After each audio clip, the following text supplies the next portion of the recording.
Okay, for today's video mga bossing, mga idol, so meron tayong gagawa ng tutorial ngayon mga bossing. So ayan, so kita nyo naman sa ating harapan, meron tayong dalawang amplifier na mga integrated at meron din tayo ditong dalawang mid-high back speaker. Ayan. Okay, so ngayon mga idol, yung tanong ni bossing, yung nag-request ng video na to, paano daw yung connection ng dalawang amplifier na yan? Na magagamit na niya yung dalawang amplifier niya kahit wala siyang mixer, crossover, or equalizer. Or sa madaling salita, wala siyang mga processor. Purong amplifier lang yung gagamitin. So, pwedeng-pwede yan mga idol. Pwedeng-pwede yan idol.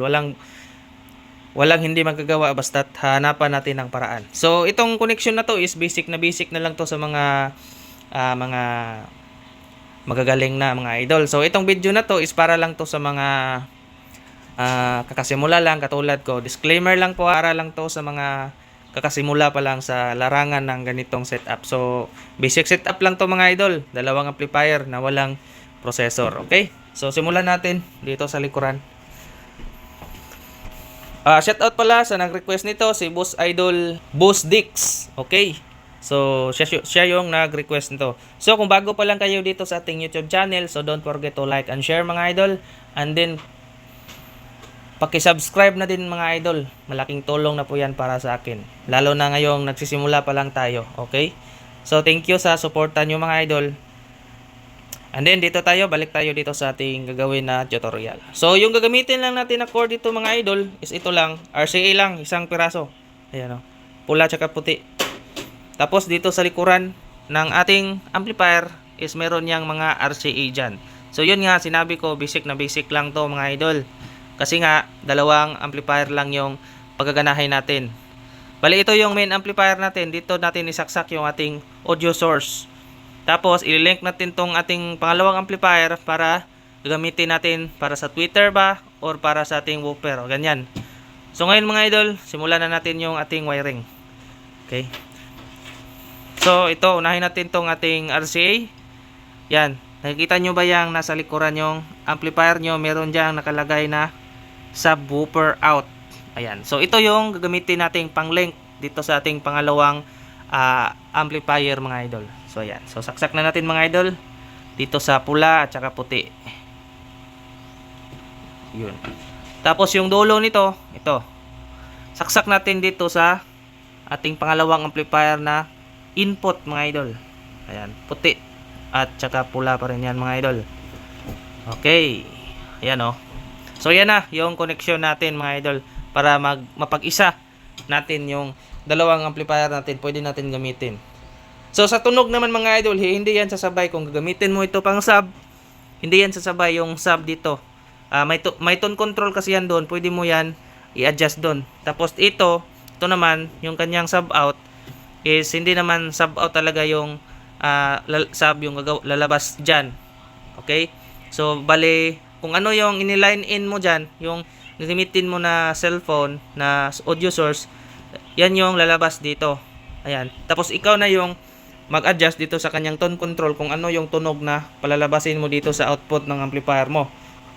Halimbawa, palalabasin mo dito is pang high lang. So, high lang yung lalabas dito kasi naka-adjust ka dito sa tone control mo sa harapan. So, i-explain ko lang yan mamaya mga idol, okay? So, tapusin muna natin dito sa likuran. So, ayan. So, tapos na tayo sa paglilink ng ating dalawang amplifier. So, yung pangalawang step naman dito mga idol is ito. Yung ating audio source or sa cellphone. So, yung gagamitin natin dito is meron tayo ditong ayan o, jack tsaka RCA. Wala kasi ako nung cable na dalawang RCA tapos jack. Ito is pang TV to dun sa may black box ko. So, pwede na to mga idol. Tsaga-tsaga lang. Okay. So, ayan. Saksak natin dito sa may tingnan nyo mga idol. Ayan o. DVD karaoke. So, ito yung gagamitin. Pwede din tong aux mga idol. Meron naman dyan dun sa harapan yung kanyang selector knob kung ano yung gagamitin mo na inputs. Pero sa akin, gagamitin ko itong DVD karaoke mga idol. Yan, saksak natin dyan sa pula at saka dito sa puti. Okay? So, bali dito mga idol, yung mga speaker na. yung mga speaker wire na lang natin yung ikabit natin. So cut na lang natin mga idol para hindi haba masyado yung ating video. Alright? So ayan mga idol, so balik tayo dito sa ating video. So tapos na natin makabit yung ating mga speaker wire. Ayan o. Balik kabilaan na yan mga idol. So pagpasensyahan nyo ya yung ating wiring kasi medyo hindi masyadong maayos. Tutorial lang naman to. Iayos din natin yan. So ayan yung kanyang forma. Balik kabilaan yung mga idol. So bali yung ating isang amplifier mga idol is nakasaksak yan sa tweeter. Tapos yung sa baba is nakasaksak naman sa ating woofer. Alright?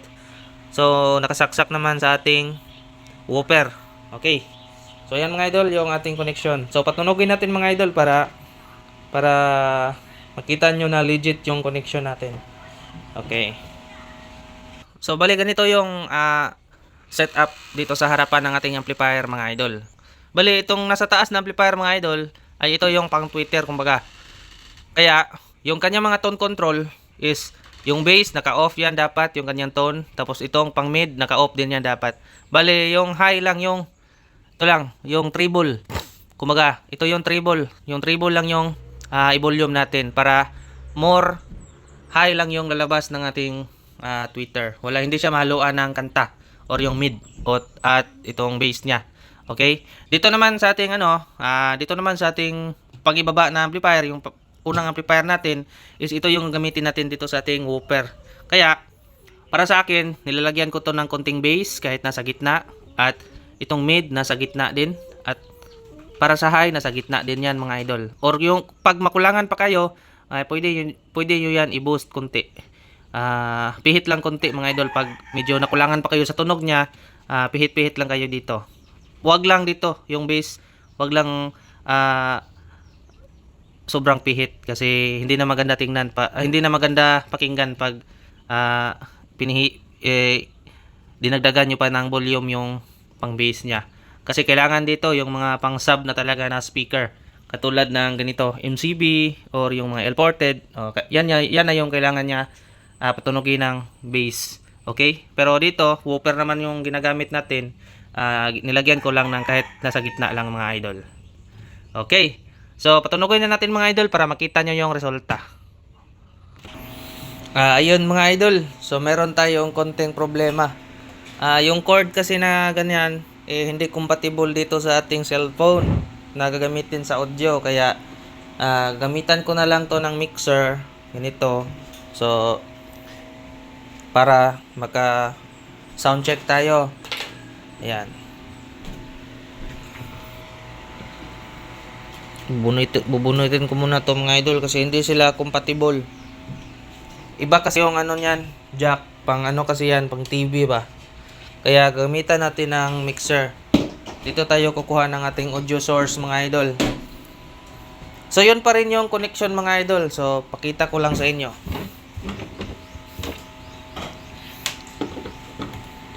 Sabihin na lang natin itong mixer na to is ito yung ating cellphone. Bali, bumili kayo ng ganun, yung jack. Pero yung single lang, single RCA para mag-compatible sa cellphone. So, ganito. Meron ako ditong maliit na RCA. Bali, dito natin ikakabit pa rin sa ating audio source na DVD karaoke. Ayan. Tapos, yung kabila nito, yung dulo, dito naman sa ating ayan, mixer. Ayun yan sa mixer. Tapos yung mixer na yung ating source ng ating music kasi naka bluetooth na to.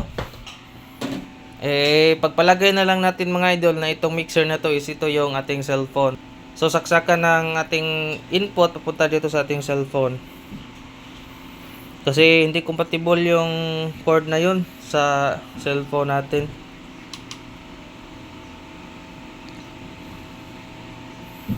Ayan. Bali, via Bluetooth lang tayo mga idol.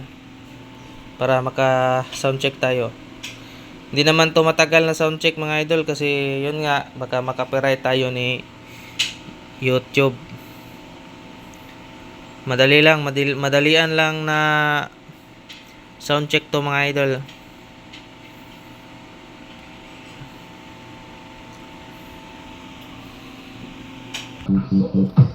So ayan, bali meron na tayong audio mga idol. So ayan oh. So yan, i-off natin yung ating pang mid.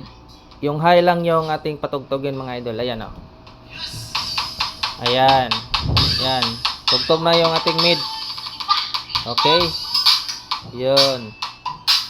Naka-off yung ating pang mid. Yung high lang ating gagamitin mga idol. Oh.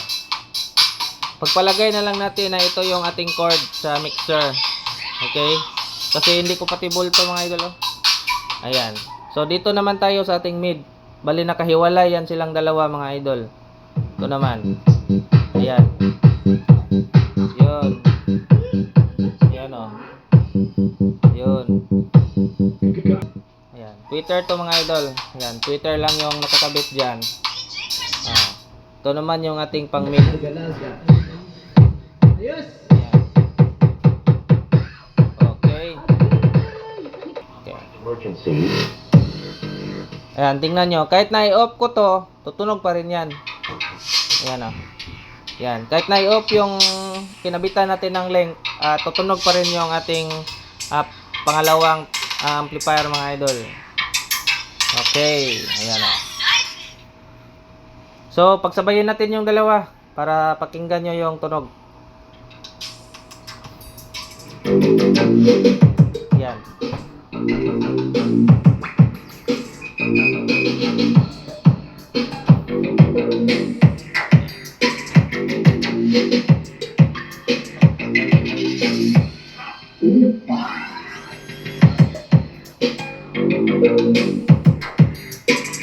Ito no.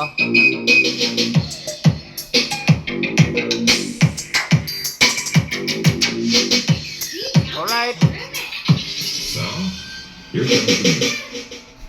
So yun mga bossing, yun lang yung ating tutorial sa ngayon para dito sa request ng ating boss idol. Okay, hope na may natutunan kayo kahit konti dito sa ating video tutorial mga idol. So review natin dito sa likuran. So pagpalagay na lang natin na ito yung cord ng ating cellphone. Ayan. Kasi hindi compatible talaga yung yung kanyang ginamit natin para sa cellphone. Kaya ginanito na lang natin yung connection natin. Okay. Ayan oh. So this is PCL Audio. Basta PCL Audio Motokar. Bunal!